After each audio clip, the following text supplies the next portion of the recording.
My name is Jessica, and today I'll be talking about the first three Indiana Jones movies. So, to begin with, we have Raiders of the Lost Ark. The movie begins with Indiana Jones searching for an idol that represents fertility. It represents the goddess of fertility, and in order to get to the idol, he has to go through sort of like a pathway that's booby trapped.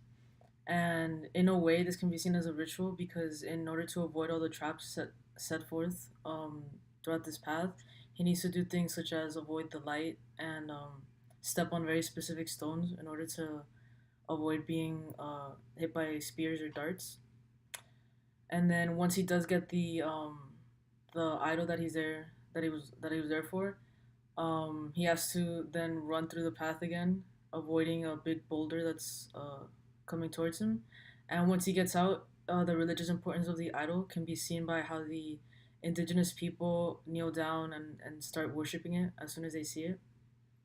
Later on in the movie, the Ark of the Covenant is described as being a chest that the Hebrews carried the original Ten Commandments in after Moses destroyed the tablet where it was written.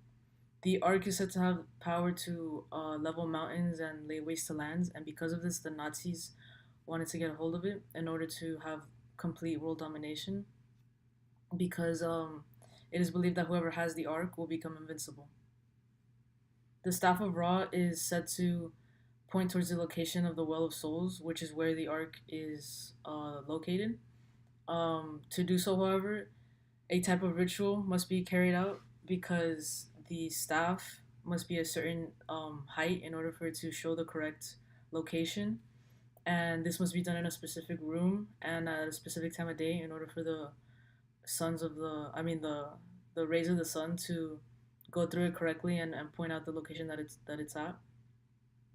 When opening the ark, we can also see that a ritual is being performed, and that the man opening the ark is wearing a specific attire, and he's chanting sort of like a prayer.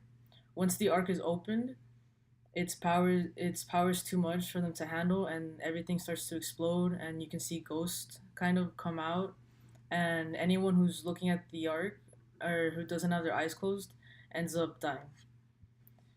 Then in the Temple of Doom, the movie begins with Indiana Jones delivering the remains of um, the first emperor of the Manchu dynasty. Afterwards, a fight breaks out, and he ends up in a village that is said to be filled with evil, which resulted from their sacred stone being stolen. This stone is said to be from the goddess Siva. It has three lines on it representing the three levels of the universe. After the stone was taken, the village's wells dried up, their rivers turned to sand, their animals turned to dust, all their fields caught fire, and worst of all, their children were all stolen. Indiana Jones later discovers the Thuggee cult performing a type of ritual involving human sacrifice in order to worship the goddess Kali. Then in the Lost Crusade, the movie begins with Indiana Jones taking the cross of Coronado, which can be seen as a symbol representing Jesus Christ. The Holy Grail is then described as being used by Jesus during the Last Supper, and later on it was used to catch his blood after he was crucified. It was then entrusted to Joseph of Arimathea. After being lost for thousands of years, three brothers who were knights from the First Crusade found it, and while one brother stayed behind to guard it, two others went back to establish the two markers to find the Grail. However, only one of them survived, and he told a friar how to find the markers, and that's what they had to do in this movie in order to locate the Grail. Eventually, Indiana must choose from a large amount of grails. He needs to choose the right one, or else he risks losing his life. This can also be seen as a type of ritual. He then later on uses this grail to save his father's life. Throughout all three movies, music is used to create suspense and set the tone for each scene, and you can even see that Indiana Jones has his own sort of theme music that comes along with him. And also throughout the movies, snakes are used to symbolize evil, and they usually are foreshadowing that something bad is about to happen. As can be seen how Indiana Jones himself is afraid of snakes, and he says it a lot throughout the movies.